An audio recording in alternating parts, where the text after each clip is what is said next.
buntag kaninyong tanan. Dalaga ng Diyos o kumusta man ang mga kanakan sa Ginoo. Salamat gayud sa Ginoo sa iyang kamatinumanon sa tawag kinabuhi. Ebidensya ni higala nga buhi pa ta hangtod karon. Despite sa tawag usahay pagkabadlongon nga anak, apan ang Diyos nagapadayon pagkamayo sa toa. Dalaga ng Diyos karon nga kabuntagon. Good morning sa tanan nato mga onliners, Facebook friends, and sa mga radio listeners. O isang kaman sa toa nga makauban karon nga kabuntagon, and pasensya na no kung na-late tagamay oras kay nagkapoy akong lawas kay amo aday nga graduation gahapon, and congratulations sa akong mga kaigsuonan nga nag-graduate na, no? Congratulations di ay kay Brother Lawrence nga naimo na mo nga valedictorian, o kay Sister Divine, kay Sister Sarah Alfonso. Congratulations kaninyong tanan. O bisan pa man this morning magapadayon kita sa pagtuon sa pulong sa Ginoo. O before niya na ang text line once again now 0948-420-7130. And padayon kita sa mga pagtuon sa pulong sa Ginoo na mawang series sa iyang pulong Victorious Christian Life, and welcome sa toang series number 4 niya natakaron sa ikap-upat. O maunta niya nga toang last week no nga hinisgutan apan naputol kay nawala ang connection sa signal, and praise the Lord kay nakabalik ta makapadayon pa sa toang kuan karon pagtuon karon. O before niya na magsugod magampo na kita. Ginoo, nagapasalamat kami amahan sa mga pag-bless kanamo. Thank you Ginoo sa pagbangon nimo kanamo. Thank you amahan sa imong pag-prepare karon Ginoo nga kabuntawon nga sabihin kami amahan makapadayon sa pagtuon sa imong pulong. Thank you nini nga ministry amahan sabihin Ginoo, ako kining ma-enjoy Ginoo o makauban ang mga kaigsuonan nako Lord God nga naa sa online o bisan pa man sa mga radio listener Ginoo nga kanunay gid amahan nga naga-tune in silang radio. Lord, i-bless sila ilabi na Ginoo katong nagapang-share every now and then Ginoo na ay mga preachings nga nagakahitabo. Lord, salamat kayo sa ilang kinabuhi nga sila Ginoo ning tabang sa spread sa balaang pulong. Karon amahan gi-acknowledge nako nga ako Ginoo usa lang ka makasasala Ginoo may kinahanglan sa imong kaluoy o may kinahanglan sa imong enablement. Do sa amahan gihangyo nako ang imong balaang espiritu na siya unta mag-empower kanako sa pag-deliver sa imong pulong nga kini masabtan ug masaysay sa pinakasayon ug simple lamang na pamaagi. In Jesus' name we pray. Amen. Once again, good morning kaninyong tanan. The requisite in a victorious Christian life. Welcome to our series, Victorious Christian Life series number 4, no? And before we start, no, sin is something we have to face until death or rapture. And mao kini ang realidad sa tong kinabuhi gala nga mao ni nga dili nagpasabot nga anak bata sa Ginoo, dili na ta makasala, dili nagpasabot nga luwas na ta, di na ta makasala, di na ta mapakyas gyud, perfect na ta, dili na mao. Because why? Sin is something we have to face until death or rapture. Kaya mo lang duwa lang higala ang ato ang finish line sa tong battle against sin, no? And kung naka-remember ka mo sa tong past lessons, no? Past nga tong tun-an nga God promised a victory, no?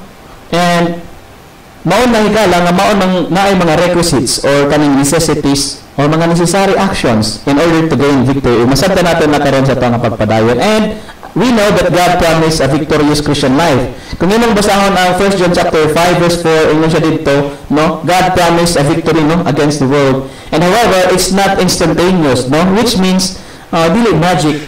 Ang kabag-ohan ay labi na sa Kristohanon, no? On process gid na siya, no? Improvement after improvement, dili na siya instantaneous. And this means that there are requisites or necessities in order to have a victorious Christian life. May mga requisite o kanang mga necessities, no, para magkaroon ta og victorious Christian life. Unsa man ni? The requisites in a victorious Christian life.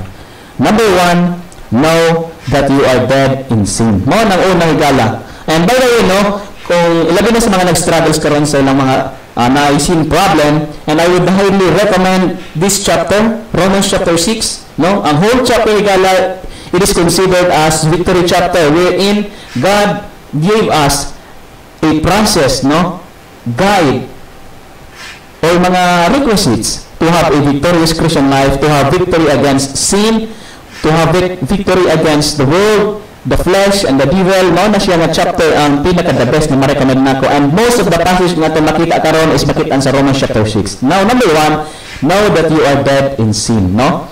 dapat kabaluta nga patay na ta sa sala. In Romans chapter 6 verse 6, ingon siya diri, knowing this, that our old man is crucified with him, that the body of sin might be destroyed, that henceforth we should not serve sin. Now, in Romans chapter 6 verse 6, the word here is knowing this. So, mo nang unang step, no? In order to experience a victorious Christian life, and I am specifically saying victory against sin, no? Sin problem. Now, knowing this, that our old man is crucified with him, that the body of sin might be destroyed, that henceforth we should not serve sin. Now, ingon siya diri gala mao ni. Kinahanglan day nga kabaluta, no? Dapat kabaluta nga ang atong daang tao, no, gikalansang na kauban niya. Knowing this. Now, we get victory against sin when we first know that we are dead to our flesh. Mao di ay nang pinakauna, no? We get victory against sin when we first know that we are dead to our flesh. Dapat kabaluta nga patay ta sa atong sala. Naon sa man isip pasabot ani? We have to understand, no? And know that whatever our flesh lusts, sees, hears, and imagines are dead to us. Mao di ay niyan sikreto. Aron nga ang isa ka Kristiyano magmadayon siya against sin. Dapat kabaluta. We have to understand nga bisan unsa pa nga ang atong unod gikaibgan sa atong unod, nakit-an sa atong unod, nadunggan sa atong unod, or gina-imagine sa atong unod, patay na siya sa atoa. Unsa pa sabot ana that we are dead to our flesh. Now in Colossians chapter 2 verse 11, a very interesting passage, no? In whom ye are circumcised with a circumcision made without hands, in putting off the body of the sins of the flesh by the circumcision of Christ. Now, in the circumcision made without hands. By the way, what is circumcision? Circumcision, in its simplest meaning, means bodily separation. Now, since circumcision is a bodily separation, no, makita nato dere is this circumcision is different from common circumcision. Why? Because this circumcision is made without hands, which means dili din siya bodily. That's why we will come up to the doctrine called spiritual circumcision. Wherein, unsa man ning spiritual circumcision? In verse 12, buried with him in baptism, wherein also ye are risen with him through the faith of the operation of God, who hath raised him from the dead. Verse 13, and you being dead in your sins, no? And the uncircumcision of your flesh hath he quickened together with him, having forgiven you all trespasses. Ingon siya diri gala is, hath he quickened together with him, having forgiven all trespasses. Now, gipasaylo na di ay ang ato ang mga trespasses sa Ginoo, no? Gipasaylo na siya sa Ginoo. And that's why we are separated. Now, what God did is actually divided us from our body of sins of the flesh through the spiritual circumcision of our Lord Jesus Christ. No? Now, ato nabalaan, we know in our anthropology or the study of humankind, biblically speaking, is a tripart being, which means we have body, soul, and spirit. And what God did is actually divided us. Our fleshly nature, or the Adamic nature that we have been nangangato nga inherit gikan pa kay Adam, no? Now, ato makita ni gala is this circumcision or spiritual circumcision is made without hands, no? And it is done by our Lord Jesus Christ. And nagpasabot kini nga bisan pa naa pa sa flesh, we are no longer part of it. This means that though we are in flesh, we are no longer part of it, no? O dili na nata, mao nang ingon ng Bible, dapat dili na ta magkinabuhi sa tuwa nga flesh. Mao gani nagaingon si Apostle Paul sa Philippians chapter 1 verse 21, for me to live is Christ and to die is gain.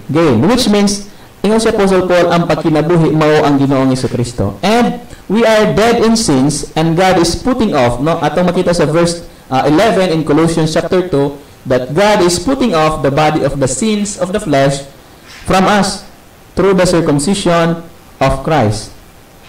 So, mao na ang pinakauna nga ingon ang pulong sa Ginoo paano makaroon of victorious Christian life. Now, number 2, dili lamang kay to know that we are dead in sin, but also we need to reckon ourselves or reckon yourselves to be dead in sin. Now, in Romans chapter 6, verse 7 and 11, ingon siya dire, for he that is dead is freed from sin. No? Siya daw nga patay na, he is freed from sin. No? In Romans chapter 6 verse 7, man ingon siya dire. And that's why in verse 11, ingon siya, likewise, reckon ye also yourselves to be dead indeed unto sin, but alive unto God through Jesus Christ our Lord. Man ingon ang Bible legal is we need to reckon yourself. Now, unsa man ning reckon by the way? Now, ang reckon, which means i-apply nimo, no? Di lamang natama nakabalo ka nga patay na kasasala, but to eventually reckon yourself, which means sama ni Apostle Paul, he reckoned himself, no? Manang ingon sa Galatians chapter 2 verse 21, ingon siya diri, I am crucified with Christ, nevertheless I live, yet not I, but Christ liveth in me. And the life which I now live in the flesh, I live by faith of the Son of God, who loved me and gave Himself for me. Manang nakaingon si Apostle Paul, I am crucified with Christ, which means nag-reckon yun siya. Gi-apply niyang yang kaugalingon to be dead in the sin and to be dead in flesh. Manang makita nato, no? And that's why reckon simply means making yourself, no? Or applying yourself to be something. Mao na siya ang meaning sa reckon. And Paul is reckoning and applying himself to be dead in sin. Mao nang makaingon ta nga si Apostle Paul, victorious jud siya sa iyang life, no? And wa man nagpasabot nga perfect jud si Apostle Paul, pero at least he is victorious, no? Why? Nganong naging victorious man si Apostle Paul? Because he is reckoning and applying himself to be dead in sin. Ingon siya, I am crucified with Christ. And para sa iya, ang kinabuhi is dili na sa flesh. No? For me to live is Christ, and to die is gain. I am crucified with Christ. Now, if we actually reckon and apply ourselves to be dead in sin, kung ato lang yun unta, no, nga i-reckon or i-apply ang atong kagalingon nga patay na tasala, dili lamang not just merely know it. You know what? We can actually overcome sin. Mao di ay nung nga sometimes dili ta sige ra tagbalik-balik, no, murag one parang pattern. Mao nang daghang mga Christian ang na-hopeless na balik-balik ra ang pattern. Murag sa Israelite God, nako naka-remember ka mo sa mga Israelite people. Nga human sila makasala, i-punish sila sa Ginoo, maghinulsol sila. Unya gipasaylo sa Ginoo, gi-bless na pud sa Ginoo. Unya nigbalik na pud sa ilang karaan nga buluhaton, nagsimba na pud og laing Dios, naghimo na pud og mga immoralities, mga abominations sa tubangan sa Ginoo. Unya tungod kay ang Dios balaan i-punish na pud sa Ginoo. Unya makarealize na pud ang mga Israelites, Lord, nakasala mi, I'm sorry, no? Unya ang Ginoo kay tungod siya maluluyon, gipasaylo na pud sa Ginoo. Unya gi-bless sa Ginoo. Unya mataod-taod nakasala na pud. Unya nagpadala na pud ang Ginoo sa another Judges. Yung mga tanaw ng Book of Judges, balik-balik ra. Og sometimes naga-picture ka na sa tong kinabuhi. Sige ra ta, sometimes na sa tong life nga naibutang nga dapat nato buhaton apan wala nato gibuhat, and that is sin of omission. Og naay mga butang nga dili dapat buhaton apan atong nabuhat, and that is sin of commission. No? Mo nang nagbalik-balik ang pattern. Kung ato lang gyud ay nga i-reckon ang atong kaugalingon nga patay na ta sa sala, dili lamang nga nakabalota, ma-overcome di ay nato na siya. Now, mao ni ang realidad. People, especially teenagers, fornicate, drink, smoke, party, commit adultery, drugs, and live themselves in sin. Why? Because they make their flesh alive. Mao di ay nahigala. Dagay mga, especially no, sa akong mga kapareho nako sa edad, mao gid niyang ginaingon pa nila nga critical age, no, sa mga teenagers. Mao nang daghan mga teenagers karon. And sad to say, even Christian teens, sakit lang, pero mao gid ni ang realidad nga daghang mga teenagers nga nagainom, nanigarilyon, nagapanigarilyon, nagaparty, nagacommit og adultery. And we know adultery dili lamang na literal nga nag-commit ka og adultery, but ingon si Jesus Christ, looking at a woman with a lustful heart, you already committed adultery in heart. No drugs. Why? Because they make their flesh alive. Pero kung ato di ay i-reckon ang atong kagalingon nga patay na sa sala, mao di ay na ang time, no? Mao nang panahon nga makaundang taniana. That's why, no, atong makitan, in the worst case scenario, God takes their lives early.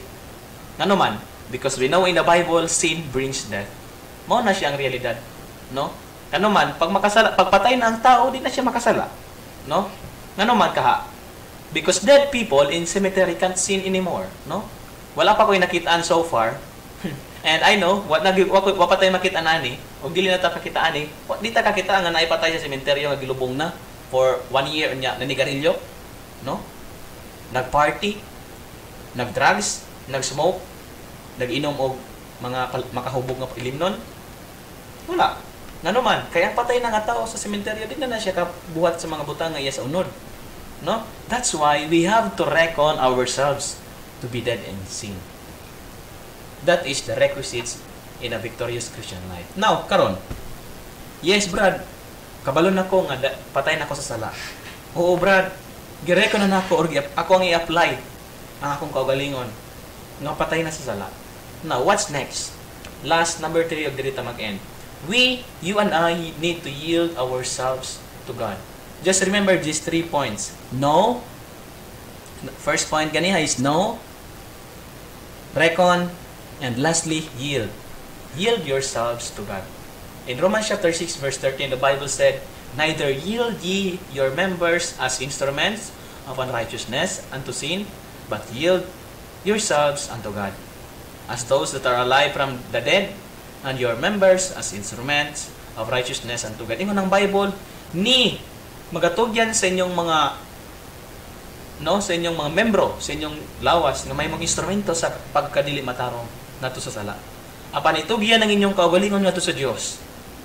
No? As those that are alive from the dead, and your members as instruments of righteousness unto God. Now, if it is true that we are dead to sin, and yes, it is true with Christ, then there is only one thing for us to do, and that is to yield ourselves to God. Mao ni ang usa na lang kabutangan na nabilin nga atong buhaton. Itugyan ang atong kinabuhi sa Dios. Magkinabuhi kita sumala sa kabubuton sa atong Ginoong Hesukristo. And we know that there is only one thing for us to do, and that is to yield ourselves to God. Wa naman tayo mahimo. So, ang last na itong mabubuhat, we need to yield to God. We got to live and yield to the one who truly gains victory and be preoccupied with the things of God. Mao di ay ni. Ang sikreto gyud or ang requisite in order to have a victorious Christian life is to yield, which means we need to preoccupy our mind. We need to preoccupy ourselves with the things of God. Kay kabalo kay higala, kung ang usa ka Kristohanon mabisi na siya sa bulaton sa Dios, no? Mabisi na siya sa Panginoon, mga spiritual things nga ginabuhat.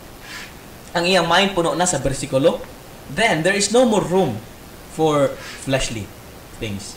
No? Imagine, Ragot, kung busy kay ka sa bulaton sa Ginoo, wala kay time sa pagpakasala.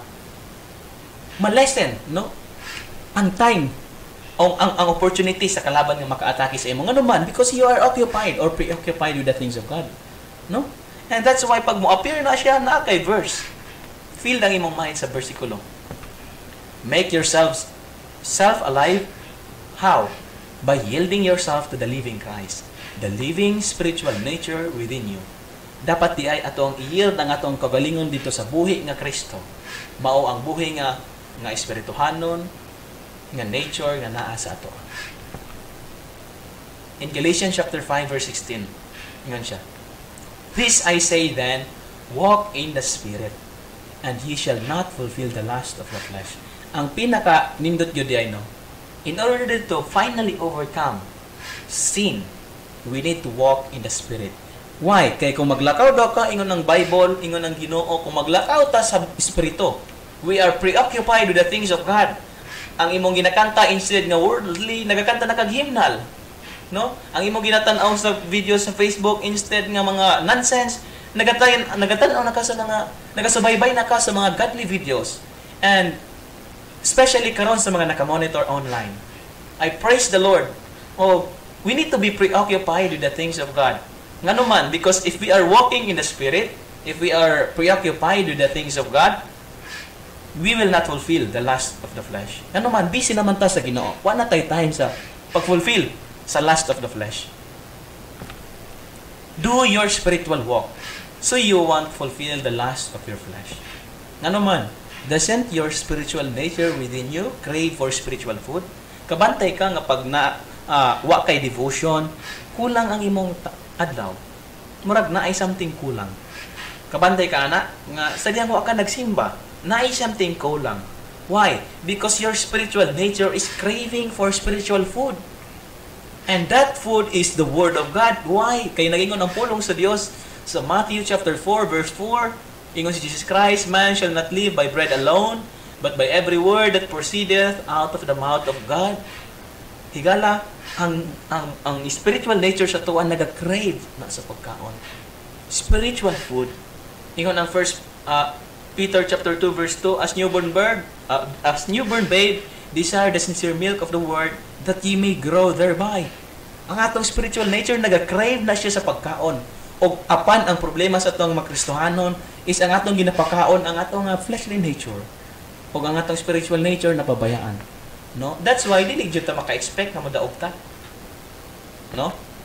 And we are so used to live in the flesh and make our spiritual nature feel dead to us.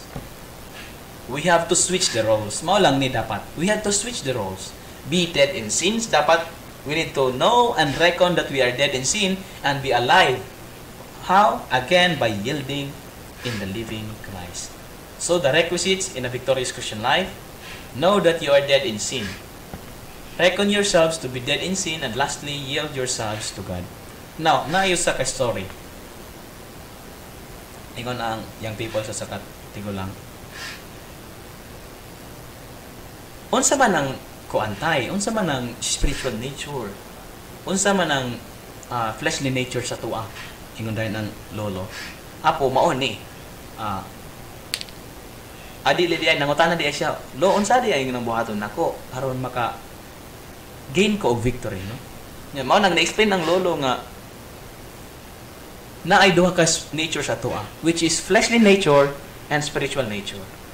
Ang usa mao na siyang nag-warfare na sila man sa Galatians chapter 5 that unsa ni ningon ang Bible flesh lusteth against spirit, no? And spirit lusteth against flesh nga ang gusto sa flesh buhaton dili gusto sa spirit o ang gusto sa spirit against ang flesh. Now mao ni mura na siya daw og kuan, no? Ang atong nature, no? Mura daw na siya na ay duha ka layon, no? Nga in order nga kung kinsa di ang atong gina-feed, mao di na siya modaog. Kung gina-feed nimo ang imong fleshly nature, carnal mind, mao nang daog jud ang spirit fleshly nature, mao nang pili jud ka sa pagpangalagad sa Ginoo. Apan di ay kung ato ang pagkaunon ang atong spiritual nature, atong i-yield ang atong kaugalingon dito sa Dios, mawiken magluya ang fleshly nature, and that's the time nga mag-gain nato ang victory. Now we need to assume our new position by faith. Unsa ning atong posisyon? We are alive from the dead. We are dead in sin and we are alive in Christ. You are now living on a resurrection ground on the victory side of the cross. Higala kung nagapadayon pang imong struggle karon ayo pagka problema.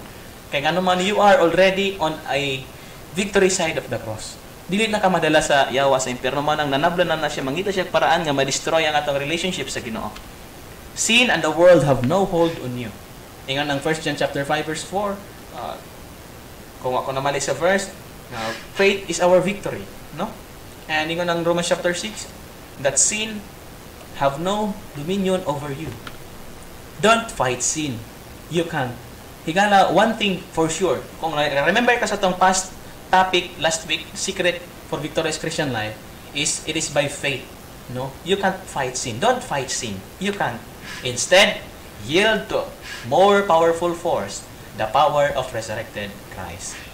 O mao kana siya ang mga requisites for victorious Christian life. Let's pray. Ginoo, salamat Ginoo, thank you sa imong pulong. I-bless kini Ginoo sa among kasing-kasing. In Jesus' name, amen.